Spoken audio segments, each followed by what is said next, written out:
सच की आवाज, कानून की नजर। आप देख रहे हैं पुलिस टुडे न्यूज। नमस्कार, मैं अंजना और आप देख रहे हैं पुलिस टुडे न्यूज। आइए रुक करते हैं आज की बड़ी खबर पर। सितारगंज में विकास को मिली नई रफ्तार, मुख्यमंत्री ने पुल निर्माण का किया शिलान्यास। रिपोर्ट सुरेंद्र कुमार। सितारगंज। पुष्कर सिंह धामी ने रविवार को सितारगंज के शक्तिफॉर्म क्षेत्र को सिडकुल से जोड़ने वाले सिसोना नदी पर बनने वाले 150 मीटर स्पान सीसी पुल का शिलान्यास किया। लगभग 1140.82 लाख रुपए की लागत से बनने वाला ये पुल क्षेत्र के विकास में मील का पत्थर साबित होगा। शक्तिफॉर्म पहुंचने पर मुख्यमंत्री का स्थानीय जनता और जनप्रतिनिधियों ने फूलमालाओं से भव्य स्वागत किया। मुख्यमंत्री ने कहा कि इस पुल के निर्माण से करीब 50,000 लोगों को सीधा लाभ मिलेगा। पुल बनने के बाद शक्तिफॉर्म से सिडकुल सितारगंज और विकासखंड कार्यालय सिसोना तक पहुंचने की दूरी लगभग 9 किलोमीटर कम हो जाएगी, जिससे समय और ईंधन की बचत होगी तथा आवागमन अधिक सुरक्षित और सुगम बनेगा। उन्होंने कहा कि राज्य सरकार सड़क, स्वास्थ्य, शिक्षा और पेयजल जैसी मूलभूत सुविधाओं को मजबूत करने के लिए लगातार कार्य कर रही है। शक्तिफॉर्म क्षेत्र में पीपीपी मॉडल के तहत डेयरी प्रसंस्करण इकाई प्रहलाद पलसिया में लगभग 54 करोड़ रुपए की लागत से एक्वा पार्क तथा पीएचसी को 30 बेड के सीएचसी में उच्चीकृत करने जैसे कार्य तेजी से किए जा रहे हैं। मुख्यमंत्री ने कहा कि सितारगंज टनकपुर 4 लेन सड़क, आधुनिक ड्रेनेज व्यवस्था, मल्टी स्टोरी पार्किंग और विभिन्न मोटर मार्गों के निर्माण पर भी सरकार तेजी से काम कर रही है। उन्होंने उधम सिंह नगर जिले में एम्स ऋषिकेश के सैटेलाइट सेंटर, अंतर्राष्ट्रीय हवाई अड्डा, खेल स्टेडियम और इंडस्ट्रियल स्मार्ट सिटी जैसी परियोजनाओं का भी उल्लेख किया। कार्यक्रम में सौरभ बहुगुणा ने मुख्यमंत्री का आभार व्यक्त करते हुए कहा कि सरकार ने अधिकांश चुनावी वादे पूरे कर दिए हैं और शेष कार्य भी जल्द पूरे किए जाएंगे। उन्होंने बंगला भाषा को राज्य भाषा का दर्जा देने और अग्निवीर के परिवार की सहायता का अनुरोध भी किया। इस अवसर पर जिला पंचायत अध्यक्ष अजय मौर्य, ब्लॉक प्रमुख उपकार सिंह बल, जिलाधिकारी नितिन सिंह भदौरिया, वरिष्ठ पुलिस अधीक्षक अजय गणपति सहित कई जनप्रतिनिधि, अधिकारी और बड़ी संख्या में क्षेत्रवासी उपस्थित रहे। भविष्य बिल्कुल संदेह में नहीं होना चाहिए, उनका भविष्य सुरक्षित होना चाहिए।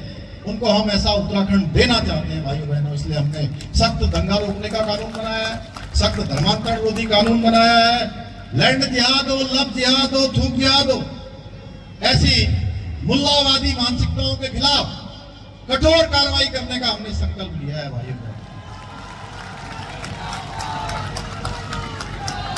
देवत्व को नुकसान नहीं होने देंगे, लेकिन हमारी जो दूसरी पार्टी है कांग्रेस पार्टी, वो तुष्टीकरण की राजनीति के चक्कर में, वोट बैंक के चक्कर में, उनको लब जिहाद, धर्मांतरण जिहाद फैलाने वाले लोग अच्छे लगते हैं, इसलिए वो कभी उनके खिलाफ कुछ नहीं बोलते हैं। बताइए बोलते हैं कहीं? कहीं नहीं बोलते हैं भाइयों। देखते हैं धर्मांतरण हो रहा है, हमारी भोली भाली बहन बेटियों के जीवन को बर्बाद किया जा रहा है, उनके जीवन के साथ धोखा किया जा रहा है, लेकिन इनके मुंह से कभी एक शब्द नहीं निकलता है। कल मैं यही नानकबता में था, आपको पता है एक बड़ा षड्यंत्र चल रहा है, धर्मांतरण करने का षड्यंत्र। हमने कहा है हम देवभूमि में ये षड्यंत्र किसी कीमत पर नहीं होने देंगे। इसलिए आज हम और पाखंडियों पर जब हम कार्रवाई करते हैं तो कोई पार्टी उनके बचाव में आती है, तो पार्टी कौन सी है? कांग्रेस पार्टी। कांग्रेस पार्टी उनका बचाव करने लगती है। अभी तराई क्षेत्र में कुछ पाखंडी हमारे भोले भाले हमारे सिख भाई, हमारे थारू समाज के लोग, उनको डराकर, धमकाकर, बहलाकर, फुसलाकर, झूठे प्रलोभन देकर धर्म परिवर्तन का प्रयास कर रहे हैं।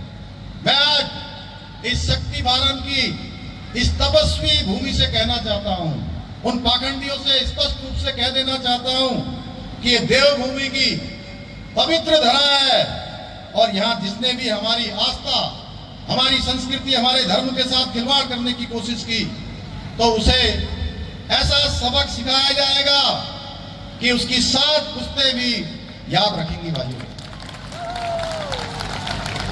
उसमें सबसे बड़ा आशीर्वाद हमारे मेरे बड़े भाई और इस प्रदेश के यशस्वी मुख्यमंत्री पुष्कर सिंह धामी जी का है। मैं इनका बहुत बहुत धन्यवाद करता हूं इस मंच से। डबल इंजन सरकारों को चुनने का काम कर रही है, क्योंकि डबल इंजन की सरकार ये विकास की, सुशासन की, गरीब कल्याण की ये पर्याय बन गई है। विकास का दूसरा नाम है डबल इंजन की सरकार, सुशासन का दूसरा नाम है डबल इंजन की सरकार। गरीब कल्याण, गरीबों को आगे बढ़ाना, समाज के अंतिम छोर में रहने वाले व्यक्तियों को, हर नागरिक के जीवन में सुविधा पहुंचाना, ये डबल इंजन सरकार की प्राथमिकता हमारे प्रधानमंत्री नरेंद्र मोदी जी के नेतृत्व में पूरे देश में जो है आज तय की जा रही है, संकल्प के साथ आगे बढ़ाई जा रही है। उड़ीसा, बिहार, मध्य प्रदेश, छत्तीसगढ़, राजस्थान, दिल्ली, आसाम, त्रिपुरा से लेकर और बंगाल में तो इस बार इतिहास ही बन गया।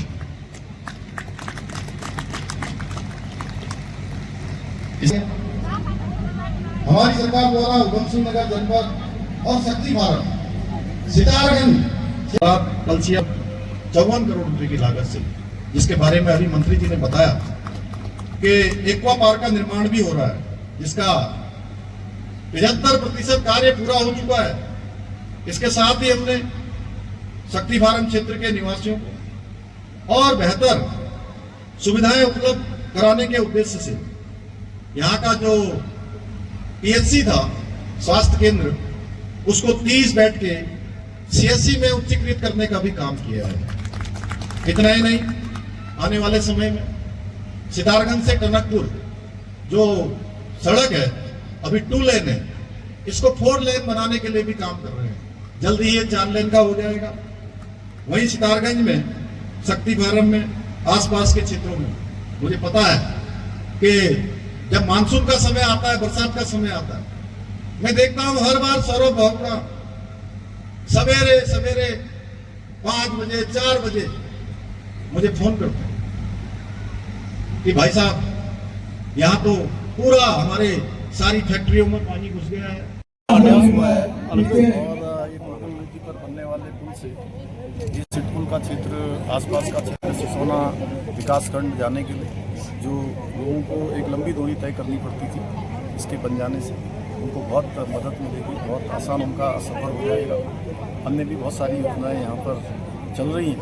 हमारा प्रयास है पूरा सितारगंज क्षेत्र, शक्ति फार्म का क्षेत्र, यहाँ बाढ़ की भी समस्या है, उसके लिए भी ड्रेनेज का प्लान तैयार किया जा रहा है। अन्य विकास कार्य यहाँ पर एक्वा पार्क का निर्माण हो रहा है, कोला नदी पर पुल का निर्माण होना है। सभी काम तेज़ी से आगे बढ़ाए जा रहे हैं। सितारगंज एक उत्कृष्ट क्षेत्र बने, इसके लिए हमारी सरकार काम कर रही है। सर, किच्छा के एम्स को लेकर आपने कहा कि जुलाई में जनता को समर्पित कर दिया जाएगा, सर क्या कहना चाहेंगे? एम्स बनकर लगभग तैयार हो गया है। अंतिम चरण में उसकी निर्माण की प्रक्रिया चल रही है और जुलाई में जनता को समर्पित हो जाएगा तो एक बड़ी सुविधा का केंद्र हमारे यहाँ पर चालू हो जाएगा। आदरणीय प्रधानमंत्री जी का, श्री नरेंद्र मोदी जी का बहुत धन्यवाद करता हूँ कि उन्होंने हमारे राज्य में, हमारे इस जनपद में एक एम्स का। सर, क्या एम्स का उद्घाटन करने पीएम मोदी आएंगे? हम लोग निवेदन करेंगे उनसे, उन्हीं के कर कमलों से उसका शिलान्यास हुआ है, तो जो शिलान्यास हुआ है तो उसका जो है लोकार्पण भी उनके कर कमलों से